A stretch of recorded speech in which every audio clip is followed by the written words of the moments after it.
Hi Rashid, this is Dr. St. Fleur. I hope you are doing well.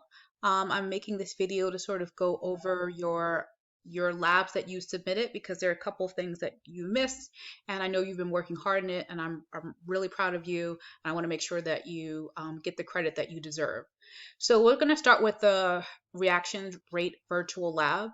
So in these virtual labs, since you're not able to do them in the classroom, there's usually a video that you have to watch that will help you fill out the data table. So if you look at your data table, notice that this gray column, the reaction time column, is completely blank. A huge chunk of your points will come from just watching the video and filling in the reaction time. So where do you get the videos from?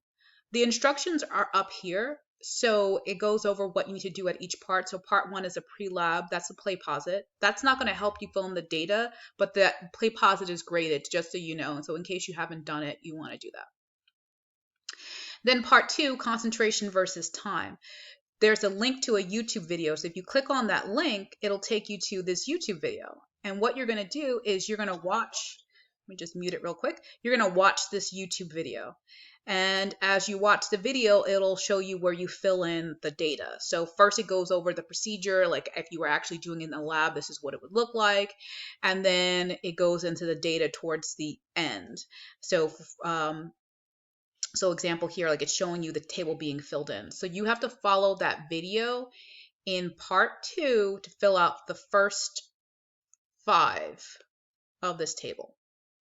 Now in part 3, it's temperature versus time. So you're going to show so it's showing the relationship of temperature, hot versus cold, and the reaction time, right? So when the reactions are at a higher temperature, when they're hotter, the reaction is faster.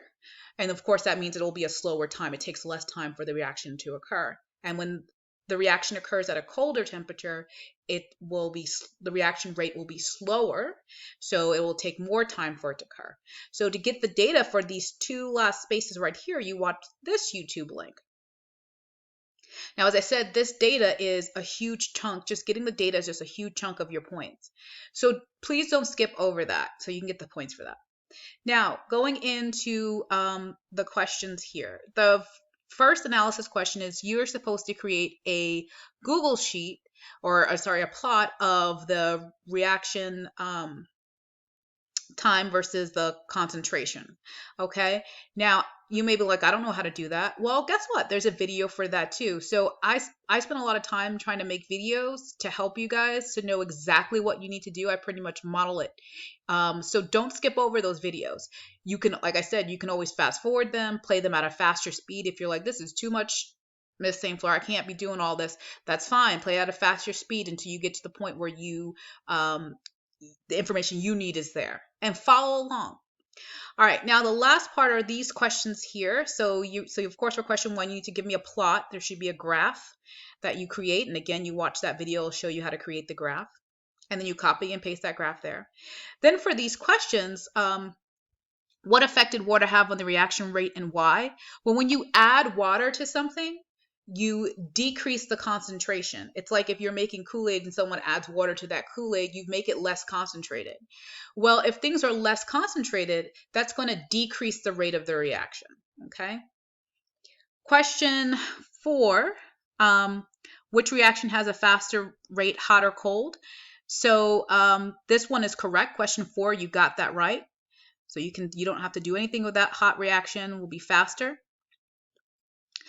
Question 5, in this question, you're actually explore the effect concentration of rate versus time. What are some other things that you can use to influence the rate? Now, this lab focuses on concentration and it focuses on temperature, but there are a few more things that can change the rate of the reaction. So how do you get that information? Well, if you go to week 4 and you go to Wednesday's lesson, okay, so going back to Unit 5, Week 4, open on Wednesday. And you can choose to use the basics or the abbreviated if you want to. You click on that and look for kinetics. So you can choose which you want to make sure it says kinetics because kinetics has to do with rate. And you're going to scroll down to, I think it's the last this slide 14. So you can just look from here if you want in this video. There are 5 factors that affect the rate of reaction. Concentration and temperature was done in the lab. So you have to list these last 3: surface area, agitation, catalyst. You have to list these last 3 for that question. Okay. So in this question, you're listing the last 3 that was on that slide there. So 3, 4, and 5. All right. And then after that,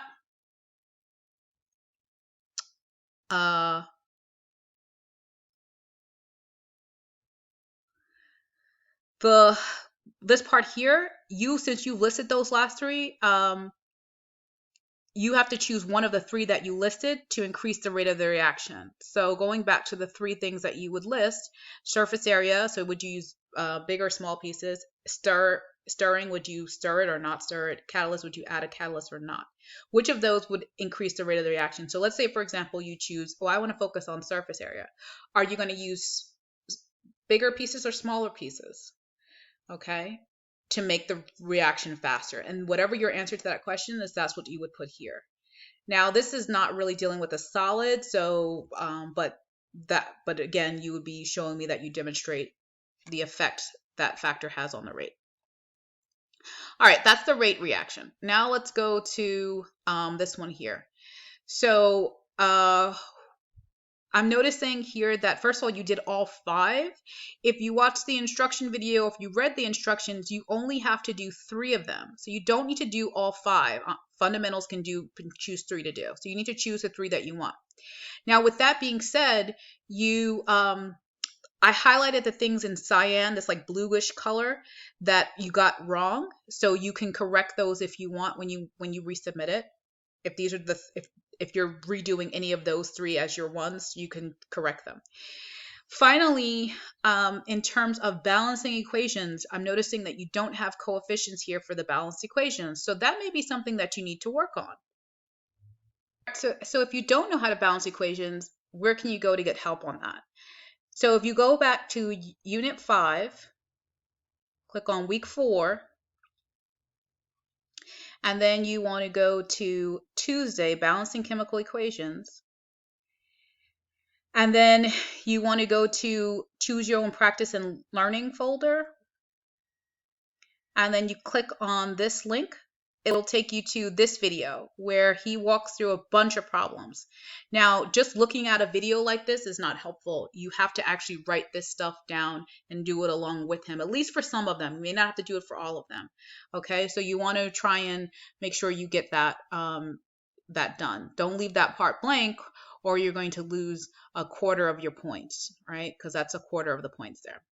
Anyway, I hope this video wasn't too long, and I hope you found it helpful. I'm really proud of you for working through this. I know this distance learning is very difficult for everybody, so I appreciate your efforts. Keep it up, and you will be successful. All right, take care. Bye.